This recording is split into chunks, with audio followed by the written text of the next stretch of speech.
지난주에 잠시 살펴봤지만 지난주에 말씀드린 대로 사람들은 대부분 다 이제 개연성 구조를 따라서 어떤 사건이나 이야기를 이해합니다. 즉, 이 개연성 구조라는 것은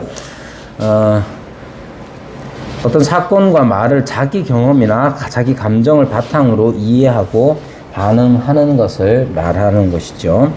예수님께서 삭개오의 집에서 삭개오에게 하신 말씀, 오늘 구원이 이 집에 이르렀으니 이 사람도 아브라함의 자손이미로다. 인자가 온 것은 잃어버린 자를 찾아 구원하려 함이니라 하시는 이 말씀을 듣고 어떻게 이해를 하는가, 우리는 어떻게 이해를 하는가 각각 다를 수 있습니다. 우리가 이 말씀을 들으면서는 예수님께서 이렇게 죄인들을 구원하시는구나라고 생각할 수 있죠. 그리고 그 구원이 아브라함의 자손이 되었다는 것, 이런 말들이 결국 우리가 죽으면 천국 가는구나 쉽게 이렇게 생각을 합니다. 우리는 왜 그렇게 생각을 하느냐 하면 우리가 경험한 것들, 우리가 들었던 것들, 우리가 가치 있게 여기는 것들, 이런 것들이 다 이 말씀을 우리 나름대로 이해하고 해석하는데 영향을 끼쳐서 그런 걸 이제 개연성 구조라고 하는 것이죠. 자기 나름의 개연성 구조를 가지고 어떤 말이나 사건을 이해하게 됩니다. 그래서 같은 사건, 같은 말이라고 하더라도 각자 다르게 이해한단 말이에요. 창건이가 이해하는 것 혹은 느끼는 것하고 또 예를 들면 화민이가 이해하는 것하고 다를 수 있다 이 말이죠.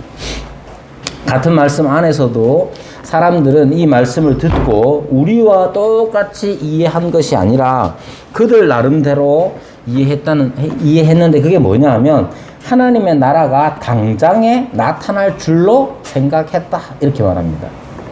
예수님께서 삭개오의 집에서 삭개오에게 하신 말씀을 듣고 하나님 나라가 당장에 나타나는구나 이렇게 생각한 거란 말이죠. 예수님께서는 하나님의 나라에 대해서 어떻게 말씀하셨느냐 하면 하나님의 나라가 이미 너희 안에 있다 이렇게 말씀하셨습니다. 이미 너희 안에 있다고 말씀하신 이분이 또 하나님의 나라에 대해서 가르치실 때 내가 너희의 처소를 위하여서 떠나갈 수밖에 없다 말씀하시기도 하고, 그러니까 신약에서 말하는 하나님의 나라의 중요한 특징 중에 하나는 이미와 아직, 이미 임한 하나님의 나라가 아직 완성되지 않았다 하는 것을 신약이 가르치고 있다는 것이죠. 그런데 당시의 사람들, 예수님의 말씀을 들었던 당시의 사람들은 우리가 지금 하나님의 나라에 대해서 이해하는 것과는 다르게 하나님 나라 개념을 가지고 있었던 겁니다. 그럼 이 사람들은 왜 그렇게 하나님의 나라를 우리와는 다르게 이해하고 있었느냐 하면 자기들도 이렇게 구성되어진 개연성 구조라는 것이 그들에게 있었다는 거예요. 다시 말하면 이 말뜻이 무엇인가를 이해하려면 대부분 다 자기 경험을 바탕으로 해서 어떤 이야기들을 이해한다고요. 이스라엘 사람들도 하나님의 나라 그러면 이스라엘 사람들이 공통적으로 가지고 있었던 자기 경험들, 그들의 경험들을 바탕으로 해서 하나님의 나라를 이해하고 기대하고 있었단 말입니다. 구약에서 보면 하나님께서 선지자들을 보내서 다가올 임할 하나님의 나라에 대해서 알려주셨습니다. 사실 이 구약 역사라는 것도 생각해보면 이게 다른 민족 얘기라서 그러는 게 아니라 구약의 역사를 열왕기서 역대기 이런 거 살펴보면 자랑할 만한 게 없는 역사가 이스라엘의 역사입니다. 심지어 그 사람들이 하나님 앞에 제사 드리는 거, 성전 제사 자체도 제대로 못 드리는 역사가 이스라엘의 역사, 유대의 역사였던 것을 볼 수 있죠. 다윗과 솔로몬의 시대를 지나서 특히 솔로몬 시대에 이제 중반을 넘어서서 언제쯤인지 모르지만 딱 잘라서 얘기하자면 솔로몬이 정략 결혼을 막 하기 시작하면서 온갖 이방의 잡신들이 다 예루살렘으로 모여들기 시작하고 그들을 위하여서 산당을 짓는 것들이 이스라엘 역사를 끝까지 괴롭힙니다. 그런 이스라엘을, 유다를 향하여서 하나님께서 어떻게 하셨느냐 하면 선지자를 보내시죠. 선지자를 늘 보내셔서, 물론 북이스라엘의 역사에도 마찬가지입니다. 늘 선지자를 보내셔서 그들을 책망하시고 심지어 주변국들을 사용하셔서 유다로 하여금 정신 차리게끔 하나님께서는 징계의 회초리를 드시기도 했습니다. 그런 중에도 그런 역사를 그런 역사 중에서도 마치 구약의 표현대로 하자면 남은 자들이 있어서 늘 그런 하나님 앞에 신실한 사람들은 근근히 명맥이 유지되어서 그런 사람들 중에 선지자들로 세워서 유다를 향하여서 하나님 백성을 향하여서 하나님의 말씀을 전하게끔 한 것이죠. 그러니까 이 선지자들이 전했던 메시지 중에는 두 가지가 크게 있습니다. 뭐냐 하면 하나님이 너희를 심판하실 것이다. 너희가 하나님의 말씀에서 떠나 하나님의 율법에서 떠나 이방 종교를 우상을 숭배하는 너희를 하나님이 심판하실 것이다. 그러나 그것만 있는 게 아니라 그 심판 중에서도 하나님께서는 너희를 건지실 것이다. 두 가지가 같이 있었던 거예요. 그러니까 여호와의 날, 선지서에서 말하는 여호와의 날이라는 것은 두 가지를 다 포함하고 있어요. 심판과 구원. 하나님의 나라가 그럼 어떤 나라냐? 하나님의 나라가 어떠하냐 했을 때 하나님께서 오셔서 심판하시며 또한 구원하시는 날이 하나님의 나라요 여호와의 날인 것입니다. 그러다가 말라기 이후로 선지자의 부름을 받아 선지자 활동을 하는 사람들이 없어져 버립니다. 그 얼마나 세례 요한이 임할 때까지 약 400년의 기간 동안에 이스라엘에게, 유다 백성에게 선지자 활동이 없다는 거. 그럼 그 사이에 하나님의 백성인 이 유다는 어떻게 됐느냐? 여러분도 세계사를 알다시피 323년경에 마케도니아의 왕 알렉산드로스 대왕이라고 불리는 이 사람이 전 세계를 다 지중해부터 시작해가지고 전체 페르시아 제국에 이르기까지 전체를 다 지배를 하죠. 점령을 하고 그 가운데 이 유다도 있었던 겁니다. 그 이후로 4개의 왕국으로 나뉘어지고 또 자기네들끼리 싸우고 로마가 등장하면서 계속해서 이 유대 땅은 계속해서 다른 민족에 의해서 지배받는 땅이 되어버렸습니다. 물론 그 사이에 잠시나마 유다가 왕국을 회복하는 날이 있었지만 길지도 않았고 그 다음 늘상 불안할 수밖에 없었던. 그러자 이 하나님의 나라와 여호와의 날을 기다리는 사람들에게 있어서는 이 두 가지가 같이 섞이게 되는 거예요. 이전에 구약 역사에서 선지자들을 보내서 하나님의 나라가 심판과 구원의 나라요 여호와의 날이라는 것이 바로 그러할 것이다 하는 그런 말씀을 가지고 있었는데, 지금 자기들이 경험하는 이 세상의 정치와 자기들의 형편들은 너무나 어렵게 되는 거예요. 그러니까 이것이 섞여가지고 어떤 사상을 만드냐 하면, 그래, 여호와께서 반드시 우리를 구원하러 오실 거야. 그걸 너무너무 크게 믿습니다. 그래서 소위 말하는 메시아 대망이라는 사상들이 퍼져나가게 됩니다. 메시아 대망, 구원자가 오셔서 기름 부음 받은 자가 와서 우리를 어떻게 하느냐? 건져낼 것이라는 거죠. 이 처참한 이런 상황에서 우리를 건져낼 건데 어떻게 건져낼 거냐? 심판과 구원. 건져내는 건 구원이고 심판은 누구에게 임하느냐? 사람들이 그때부터 쓱쓱쓱쓱 조금씩 변해가지고 심판은 누구에게 임하느냐 하면 우리를 괴롭힌 사람들, 우리를 압제하고 있는 저들에게 심판이 임할 것이다 라고 그들이 생각한 거예요. 지금 그래서 이 말씀, 예수님께서 삭개오에게 오늘 구원이 이 집에 이르렀다. 이 사람도 아브라함의 자손이다. 인자가 온 것은 잃어버린 자를 찾아 구원하려 함이라 했을 때에, 그래, 바로 바로 이 날이구나. 바로 이때구나. 이제 우리는 구원을 받고 우리를 괴롭히던 저 사람들은 심판을 받게 되는구나 라고 생각한 거예요. 사실은 이제 구체적으로 그들이 어떻게 생각했는지는 잘 모릅니다. 왜? 나와 있지는 않잖아요. 잘 모르지만 일반적으로 그들에게 형성된 메시아 대망이라는 사상이 바로 그런 점을 나타냈고, 또한 마태복음에 보면 비슷한 상황에서, 그러니까 그 비슷한 시기에 이렇게 기록해 둔 것이 있는데, 마태복음 20장 21절부터 그 전부터 이렇게 17절부터 보면, 20장 17절부터 보면 이렇게 말합니다. 예수께서 예루살렘으로 올라가려 하실 때에 12제자를 따로 데리시고 길에서 이르시되, 보라, 우리가 예루살렘으로 올라가노니 인자가 대제사장들과 서기관들에게 넘겨짐에 그들이 죽이기로 결의하고 이방인들에게 넘겨주어 그를 조롱하며 채찍질하며 십자가에 못 박게 할 것이나 3일에 살아나리라. 지금 예수님께서 죽으시고 3일에 다시 살아날 것에 대하여 말씀하시는 이 엄중한 때에 20절에 뭐라고 하냐면, 그때에 세베대의 아들 어머니가 그 아들들을 데리고 예수께 와서 절하며 무엇을 구하니? 무엇을 구하느냐 하면,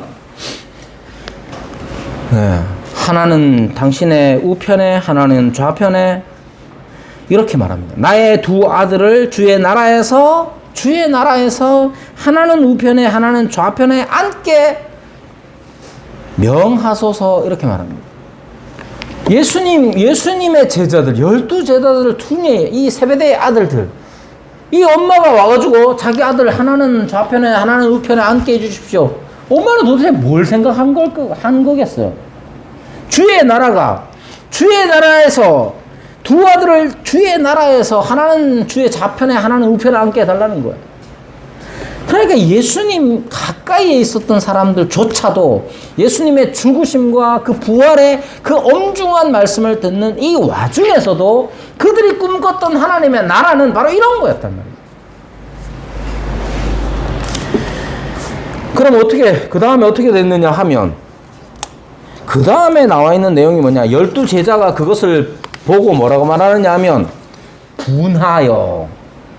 분했다고 얘기합니다.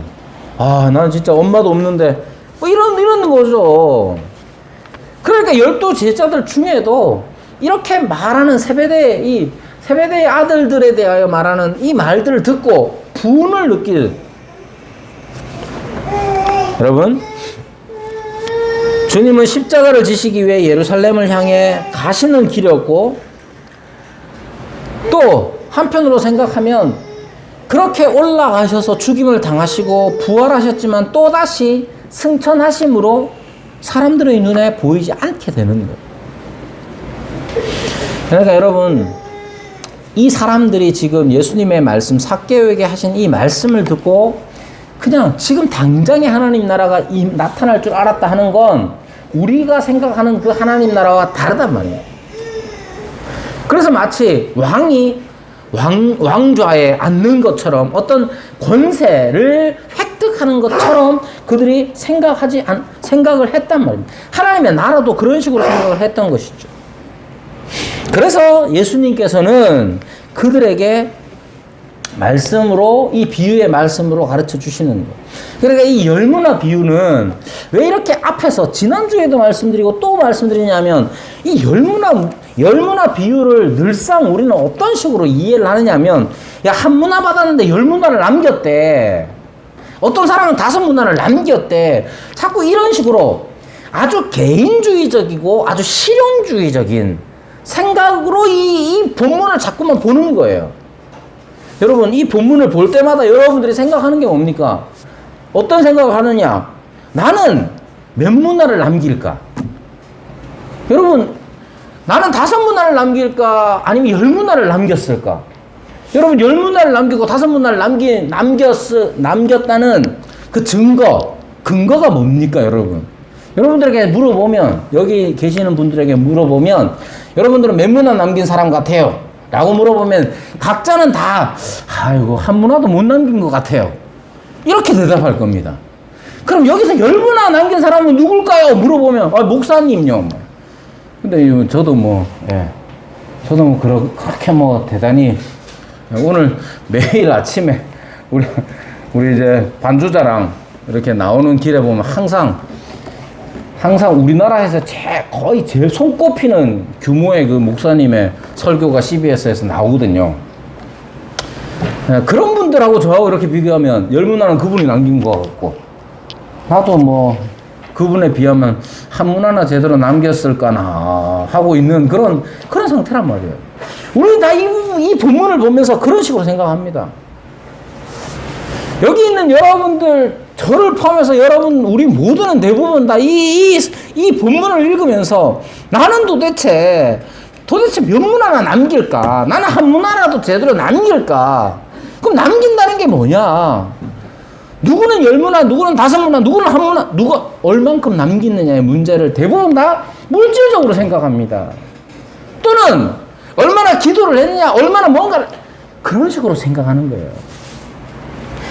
그러나 주님께서 이 말씀을, 비유의 말씀을 가르치실 때 그것은 네가 얼만큼 산술적으로 얼만큼 몇 배를 남겼느냐의 문제가 아니라는 것이죠. 주님께서 이 말씀을 통하여 우리에게 가르치시는 것은 우리로 하여금 주인 되신 그분께 얼마나 신실하게 살아가고 있느냐를 가르치고 있는 겁니다.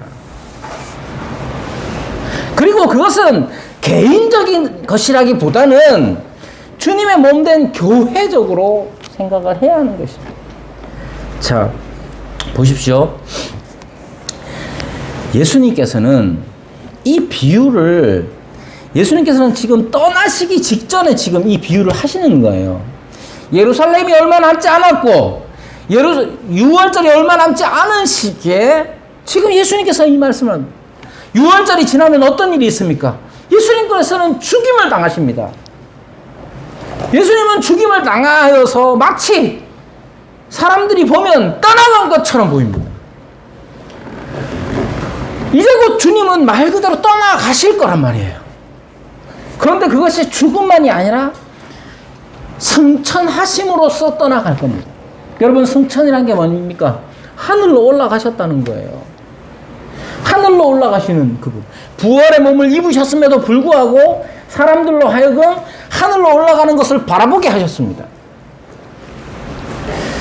이제 예수님께서는 그들 눈앞에 없어지는 거예요. 이제 수십일이 지나면 함께 먹고 함께 자고 함께 고난받고 함께 어려움을 당하며 함께 기적의 순간에도 함께 계셨던 그분이 이제 떠나가고 계시지 않을 거라고요. 그러나 떠나가고 끝나는 게 아니라 주님께서 말씀하시기를 다시 오리라고 약속해 주시는 겁니다. 그래서 이 열문화 비유를 통해서 우리는 교회가 주님께서 다시 오시는 그날까지 교회는 어떻게 살아야 하는가, 어떻게 존재해야 하는가를 고민해야 합니다. 분명히 주님은 주님의 종된 교회가 왕권을 가지고 다시 오실 그 주님을 기다리며 살아가야 한다는 것을 가르치고 또 어떻게 살아가야 할 것을 가르치는 겁니다. 그러니까 자꾸만 이 비유를 개인주의적으로 내가 몇 문화를 남길까, 그렇게 개인주의적이고 실용주의 관점에서만 해석하려고 하지 말아야 합니다.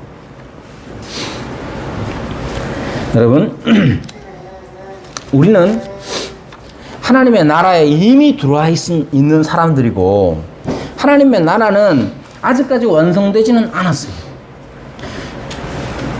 그 간격, 이미와 아직 그 사이의 긴장 상태를 어떻게 살아가는 것이 옳은 것이냐, 그것을 생각해 보아야 하는 것이죠.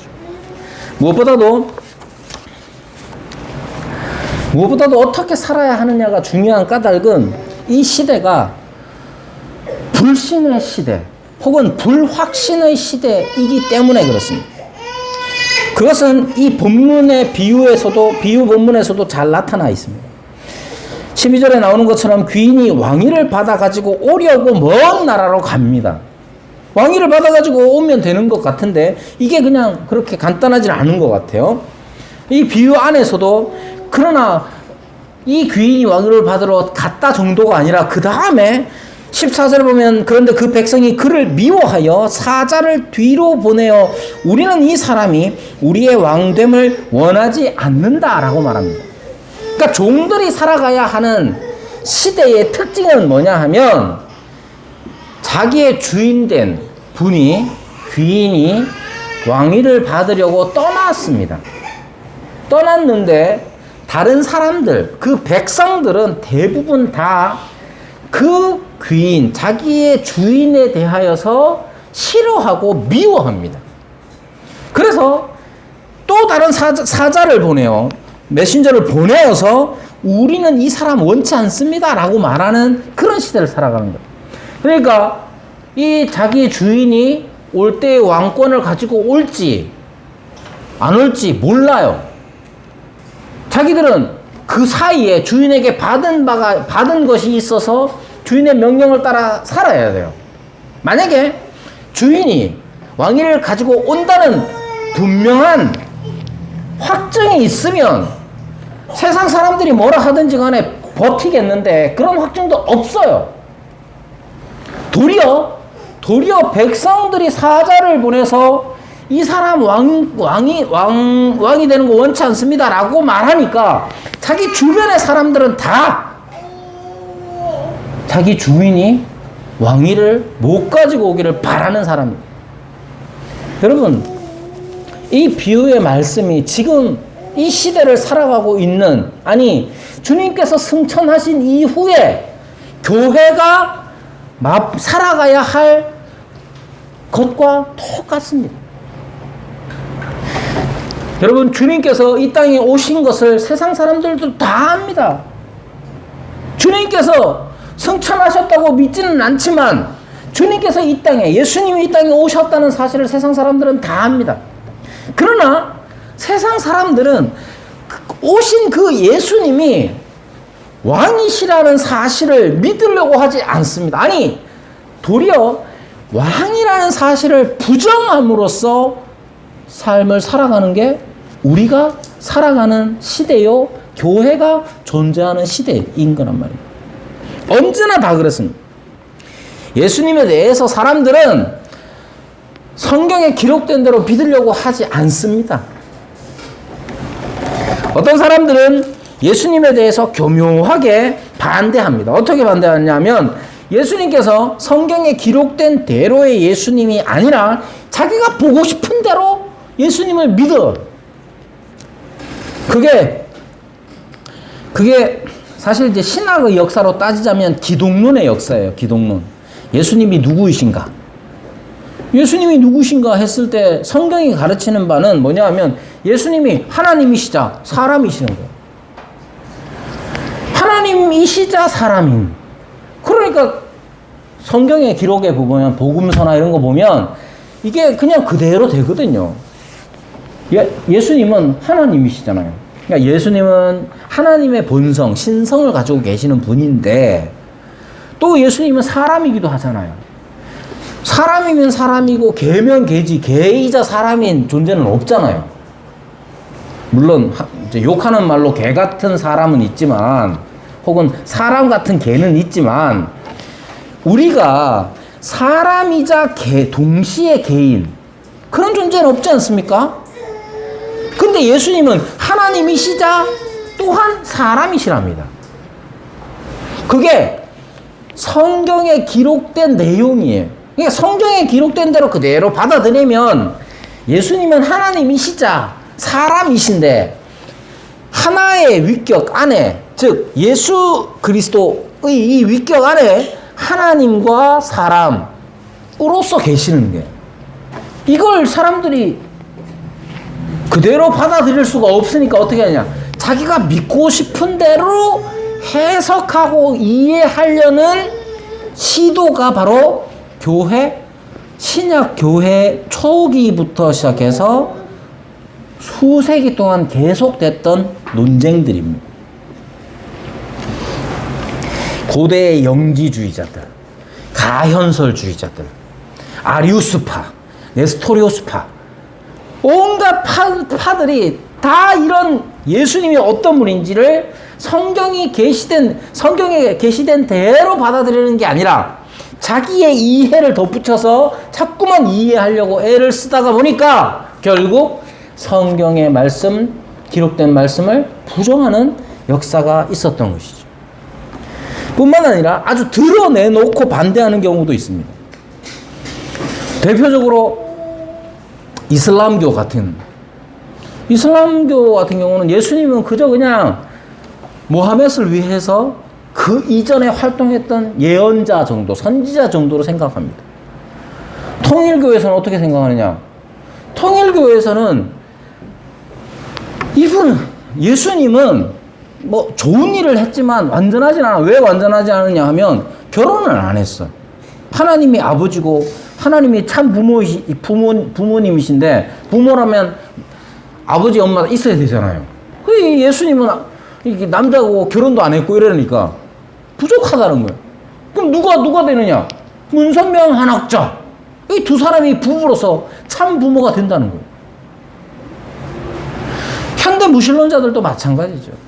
현대의 무신론자들은 드러내놓고 이제 반대를 합니다. 여러분, 우리는 지금 이런 시대에 살아가고 있습니다. 우리가 살아가고 있는 이 시대는 예수님이 다시 오셔서 우리를 심판하시는 왕이신 분임을 믿지 못하게 만드는 시대를 살아가고 있습니다. 그렇다고 해서 그러면 세상 사람들이 뭔가를 안 믿고 살아가느냐? 그렇지 않아요. 여러분, 세상 사람들이 무엇이든지 다 믿으며 삽니다. 단 예수님이 왕이 되신 것만 안 믿습니다. 여러분, 세상 사람들이 요즘 믿고 싶어 하는 게 뭐냐 하면 양자역학, 저는 잘 모릅니다만은 양자역학이라는 게 나오면서부터 양자역학 이야기가 나오면서 온갖 이론들, 무슨 촉근 이론부터 온갖 이론들이 다 나오면서 어떤 일들이 벌어지느냐를, 사람들이 무엇을 믿고 싶어 하느냐를 간단하게 파악하는 게 뭐냐? 여러분들이 보는 영화들이에요. 특히 마블 영화들 보십시오. 마블 영화들이 대부분 다 그냥 SF, 소위 말하는 그냥 재미만 있게 자기들 나름대로 온갖 과학 이론들을 다 갖다 붙여가지고 얘기를 해요.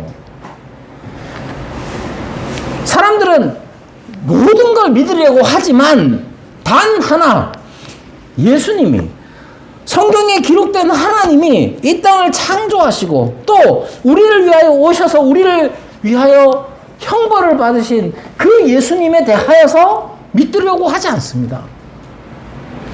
세상의 모든 가치들과 모든 재미들과 모든 이론들에 대하여서 다 믿으려고 해도 그것은 믿으려고 하지 않습니다. 우리가 살아가는 세상이 어떤 세상입니까? 우리는 그런 세상에서 사는 거예요. 내 제일 친한 친구, 거기에 물들어 사는 친구예요.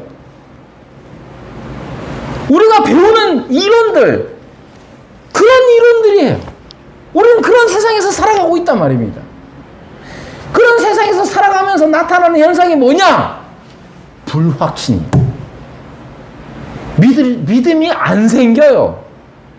어떤 믿음이 안 생기느냐? 예수님이 우리의 왕이시고 예수님이 우리의 창조주이시라는 믿음이 안 생깁니다. 단지 그냥 우리가 믿으려고 하는 게 뭐냐? 우리가 믿으려고 하는 건 그냥 내가 죽는 거 겁나니까 죽으면 천국 가겠다, 이 정도만 믿는 경우가 얼마나 많은지 몰라요.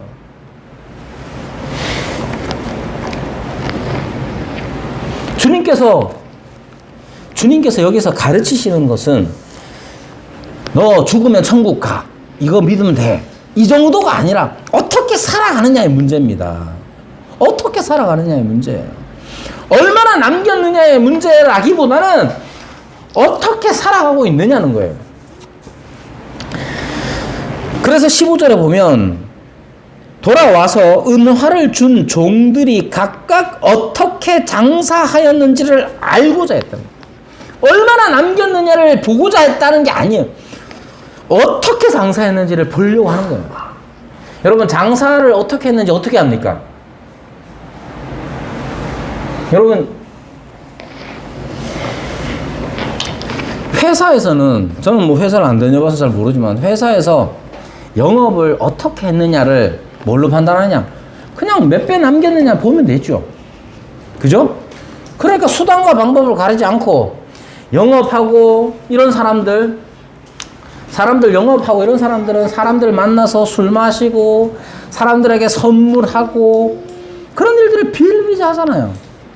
그래서 어떤 방식으로 했느냐보다 세상에서는 얼마나 남겼느냐에 초점을 맞춥니다. 그러니까 주님께서 물으시는 건 어떻게 장사하였는지. 사실은 이걸 어떻게 확인하느냐 하면 그 사람들의 장부 보면 다 나와요. 장부를 보면 다 확인할 수 있는 거죠. 그러나 어떻게 장사했느냐 하는 이 점이 여러분 쉽지 않은 게 뭐냐 하면, 여러분 장사는 혼자 하는 게 아니잖아요. 장사는 물건도 떼와야 되고, 누구를 상대로 해서 팔아야 되고, 사고 파는 문제에 있어서 이 사람이 얼마나 신실하냐, 신뢰가 가느냐의 문제가 아주 중요합니다. 기간이 얼마나 걸렸는지는 모르지만, 이 사람들이, 이 종들이 장사를 했다면 사람들 사이에서 장사를 했을 것이고, 그 사람들 사이에서 신뢰를 얻으며 장사를 해야 하는데, 그들이 상대하는 사람들이 누구인 것 같아요? 이 종들이 상대해야 할 사람들은 어떤 사람들이냐 하면, 자기 주인이 왕위를 가지고 오는 것을 싫어하는 사람들이에요. 이 사람이 우리의 왕됨을 원하지 아니하나이다, 이렇게 대놓고 말하는 사람들 사이에서 신뢰를 얻으며 장사를 해야 된다고요. 어떻게 신뢰를 얻습니까? 주인을 팔아서 신뢰를 얻을 것이냐, 아니면 주인의 종됨 자체를 간직하고 가지고 장사를 해야 할 것이냐. 교회의 역사도 보면 그런 역사입니다. 어떠냐 하면, 우리의 신앙을 타협하여서 세상 사람들의 인정을 사려고 하는 역사가 많았습니다. 특히 현대 신학들을 살펴보면 대부분 무슨 말을 하느냐 하면, 야, 그래서 교회가 세상 사람들한테 인정받겠냐? 그 얘기예요. 교회에서, 최근에 우리 교단에서 일어났던 일 중에 하나도 뭐냐? 동성애와 여성 안수 문제. 우리 교단의 아주 큰 교회, 경기도에 있는 아주 큰 교회가 동성애에 대해서 우리 교단과는 다른 말을 하는, 다른 교단, 다른 신학을 공부한 사람을 옛날부터 협동 목사로 들여서 같이 사역하게 했어요. 거기에서 여전도사를 하고 있던 분이 다른 신학교를 가서 목사 안수를 받아왔어요. 그러니까 내칠 수가 없어서, 인간적인 관계 때문이지, 지금은 은퇴하신 그 목사님이 표현이 못하지만 자를 수가 없어서 계속 사역하게 했어요. 이 두 가지가 노회 안에서 큰 문제가 일어났어요. 여러분, 동성애, 여성 안수, 여러분 요즘 교회 중에 특히 동성애야 그렇지만 여성 안수 주면 안 된다고 말하는 교단은 이제 손꼽힙니다. 5손가락 정도. 지금 우리나라에 수없이 많은 교단이 있습니다. 수백 교단 중에 5손가락. 그 중에 하나가 우리 교단입니다. 우리 교단은 앞으로 어떻게 될까요? 우리 교단은 앞으로 어떻게 될까요? 여러분들이 교단을 잘 모르잖아요. 여러분들이 저를 보기에 제가 여성이라는 이유로 무시하고 그렇습니까? 그렇지 않습니다. 여성 안수 문제는 여성 인권 문제와 다른 문제입니다. 무슨 문제냐? 성경을 어떻게 해석할 거냐의 문제입니다. 동성애 문제도 마찬가지입니다. 성경을 어떻게 해석하실 거냐의 문제예요. 왜 많은 교단들이 다 그러면 여성 안수와 동성애 문제에 대해서 이렇게 관대하게 됐느냐? 그래요? 세상 사람들이 교회를 무시하지 않고 교회가 세상에서 인정받을 것 아니냐는 식이에요. 여러분도 고민 많이 하셔야 됩니다. 우린 지금 이런 시대에 살아가고 있습니다. 여러분 다시 말씀드리지만 우리 교단이 특별히 여자라는 이유로 차별하지 않습니다. 물론 안수 안 주는 게 차별이다 말할 수는 있겠지만 그건 또 다른 문제인 것이죠.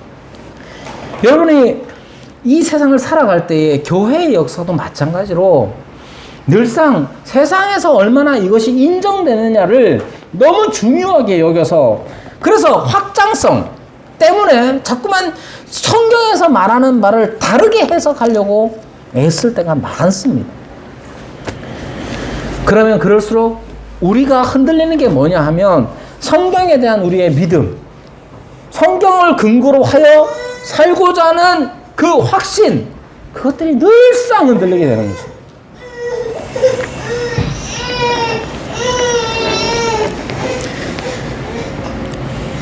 주님께서 이런 우리를 향하여서 원하시는 것도 네가 얼마나 많이 몇 별을 남겼는지 보자. 그런 게 아니에요. 우리가 얼마나 주님의 말씀에 신실한가 하는 것이 중요합니다. 그래서 주님께서 말씀하시기를 착한 종이여 네가 지극히 작은 것에 충성하였으니 그 다음 어떻게 되느냐 10골 권세를 차지하라. 10골 권세를 차지하라. 이 말을 저도 어릴 때부터 들을 때 대단히 높은 자리에 올라가는 듯한 그런 보상받는 느낌으로 이해하고 읽었을 때가 많았습니다. 그러나 10골 권세를 차지하라는 말은 더 큰 책임, 더 큰 충성, 더 큰 신실함을 요구하는 것이죠. 그것이 이 말씀에서 가르치는 겁니다. 그러니까 우리가 주님께서 다시 오시는 그날까지 우리는 자꾸 눈에 보이는 어떤 성과에 집착하거나 여러분 그것보다도 우선적인 것은 우리가 하나님께 얼마나 신실한가, 얼마나 우리는 충성을 다하고 있는가. 여러분 신실함과 충성이라는 것은 주인됨에 관한 것입니다. 내가 이 세상 살아가면서 얼마나 예수님을 내 주인으로 모시고 주님의 뜻대로 살아가느냐의 문제인 것이죠. 내가 얼마나 효과적으로 많은 걸 남기느냐, 얼마나 부자 되느냐, 얼마나 높은 권세를 가지느냐의 문제가 아니라 내가 어떠한 상황에 있든지 간에 원수 같은 사람들 속에서도 내 주인이 예수님이신 것을 드러내는 삶을 살아야 하는 것이죠. 이게 쉽다고 얘기 안 합니다. 여러분들은 저보다 더 어려운 현실 속에서 살아가실 거예요. 늘상 마주치는 그 사람들이 살아가고 있는 근거들, 서 있는 터전들을 살필 때 우리와 너무 다르다고 알아야 해요. 교회도 마찬가지예요. 주님께서 다시 오셔서 우리를 심판하십니다. 먼저 누구를 심판하시느냐? 종들을 심판하시잖아요. 20절에 한 사람이 와서 주인이여 보소서 당신의 한 문화가 여기 있나이다. 그렇게 말합니다. 지난주에 말씀드린 것처럼 이 사람은 마치 주인을 강도처럼 얘기합니다. 그러나 이 강도라는 것이 그때 당시에 키케로의 말, 공화국이라는 그 글에 인용된 것처럼 갈리아 사람들, 고을 지방의 사람들, 그 야만족들은 농사를 짓는 게 아니라 가서 빼앗아 오는 것을 미덕으로 여겼습니다. 그러니까 잘 뺏는 사람, 베두인처럼 도둑질 잘하는 사람은 그곳에서 최고인 거예요. 여러분, 잘 던지는 게 무슨 자랑입니까? 근데 잘 던지면 요즘 돈 많이 벌잖아요. 잘 차면 잘 차는 게 무슨 인류를 위해서 무슨 혜택을 줍니까? 근데 공 잘 차면 돈 엄청 벌잖아요. 그러니까 잘 치고 잘 차면 잘 치는 사람입니다. 잘 차는 사람입니다. 이거 요즘 칭찬일 텐데 옛날 같아서는 칭찬이 아니었겠죠. 그거 해서 뭐 하느냐 이랬을 거 아니에요. 여기에도 마찬가지예요. 여기에서 말하는 것, 당신은 투지하는 것을 취하고 심지 않은 것을 거둡니다. 이 말은 도둑놈입니다. 이 뜻인데 어느 지역, 어느 곳, 어떤 사람에게는 이게 칭찬이 될 수도 있는 거예요. 그러니까 지금 심판 앞에 선 이 한 종이 주인 앞에 와서 주인을 기분 좋게 하기 위해서 하는 말이에요. 그러나 주인은 말합니다. 이 악한 종아, 내가 네 말로 너를 심판하노니 너는 내가 두지 않은 것을 취하고 심지 않은 것을 거두는 엄한 사람인 줄 알았느냐? 그러면 내 돈을 은행에 맡기지 않으냐? 왜 안 했느냐? 이렇게 말은. 여러분, 이 종은 주인을 오해한 것이죠.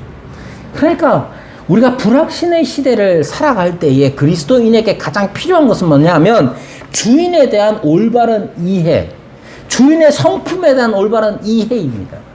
주인은 심판하기 앞서서 그 종들에게 한 문화씩을 그냥 주는 은혜의 성품을 가지고 있는 존재입니다. 여기에 나와 있는 귀인은 10문화를 사람들에게 나누어 줍니다. 아마도 10명에게 한 문화씩 준 것 같아요. 한 문화씩 줘야 할 이유가 뭐가 있느냐? 없어요. 없음에도 불구하고 그들은 이 귀인은 그들에게 한 문화씩을 줬고 또한 그들에게 자기 자신에게 신실할 것을 요구했습니다. 어떤 사람은 신실하게 일했고 신실하게 자기의 주인을 드러내는 삶을 살았던 것이. 그러나 어떤 종은 아주 영리하게 이 자기 주인이 돌아올지 안 돌아올지 어떻게 합니까? 자기 주인이 돌아올 것 같긴 한데 사람이 참 좋긴 한데 자기 주위의 모든 사람들이 다 자기 주인을 돌아오는 걸 원치 않고 왕권을 가지는 걸 원치 않아요. 그러니까 가만히 앉아서 사람들에게 가서 제 주인님이 이런 분인데 저랑 장사 좀 한번 하실래요? 그러면 야 나가라, 너네 주인 나 싫어. 그런 대접을 받을 거니까 그냥 가만히 모셔두는 거죠. 처세술로 보면 현명하고 지혜롭다 할 수 있겠죠. 결국 나중에 와가지고 누가 될지 모르지만 자기가 간직해 놓은 이 한 문화를 딱 내어놓으면 되는 거니까. 여러분, 이렇게 살아가는 것 주님께서 세상 사람들은 지혜롭다 하겠지만 주님 앞에서는 옳지 않은, 주님께서는 우리가 이 불확신의 시대를 살아가는 것을 알고 계시고 그 속에서 우리로 하여금 우리 주인된 주님께 신실할 것을 요구합니다. 세상 사람들요, 다른 것 다 믿고 살아갑니다. 심지어 자기가 원하면 귀신도 믿고 외계인도 믿고 온갖 것들을 다 믿으며 살아갑니다. 단 하나, 예수님이 왕으로 다시 오신다는 사실만 안 믿습니다. 그런 세상에서 우리가 살아가야 하는 사람들이에요. 주님께서 원하시는 게 뭐겠습니까? 몇 배를 남겼느냐의 문제가 아니에요. 우리가 얼마나 신실하냐의 문제예요. 우리가 애를 키우든 아니면 직장을 다니든 학생이든 무엇을 하든지 간에 우리는 예수님이 나의 주인이신 것을 신실하게 드러내야 합니다. 일부러 막 드러내라는 게 아니라 내 말, 내 행동 속에서 언제나 예수님이 주인 되심을 기억하며 살아야 하는 것이죠. 주님은 심판하러 오십니다. 누구를 심판하십니까? 종들을 심판합니다. 뿐만 아니라 그 원수들을 또한 심판하십니다. 27절에 보면 내가 왕됨을 원하지 아니하던 저 원수들을 이리로 끌어다가 내 앞에서 죽이라. 사람들은 죽였을까요? 안 나오죠. 안 나옵니다. 종은 어떻게 됐을까요? 20절에 나오는 이 한 사람, 이 종, 책망받은 이 종은 어떻게 됐을까요? 어떻게 됐는지 안 나옵니다. 왜 안 나올까요? 삭개오처럼 그 변화의 결과가 분명히 드러나는 경우는 누가복음 안에서 흔치 않고 복음서에도 흔치 않습니다. 그러나 이것조차 은혜로우신 우리 주님의 속성을 알게 합니다. 원수, 내가 왕됨을 원하지 아니하던 저 원수들을 이리로 끌어다가 내 앞에서 죽이라. 아직 이 심판은 시행되지 않았습니다. 그건 무엇을 뜻하느냐? 여전히 원수들에게도 기회가 남아있다는 뜻이죠. 한 문화를 빼앗긴 종이 있습니다. 사실 빼앗긴 건 아니죠. 다시 거둬들인 이 종 어떻게 됐을까요? 그도 어떻게 됐는지 나오지 않습니다. 그러나 그것 자체가 이 종에게 여전히 기회가 있다는 뜻이에요. 주님은 아직 오지 않았습니다. 바울 같은 사람들은 주님이 곧 오실 것처럼 여겼습니다. 아니, 그때의 사람들은 주님께서 곧 오시리라 그렇게 믿었습니다. 그러나 주님은 아직도 안 오셨습니다. 언제 오실까요? 몰라요. 언제나 주님은 곧 오십니다. 그러나 그것이 우리를 2000년 동안 속이는 게 아니라 2000년 동안 주님께서는 원수들이 다시 돌아오는 것을 기다리고 계시며 악하고 게으른 종이 회개하여 주님 앞에 신실한 종으로서 살아가기를 기다리고 계십니다. 하나님의 교회는 또 어떠합니까?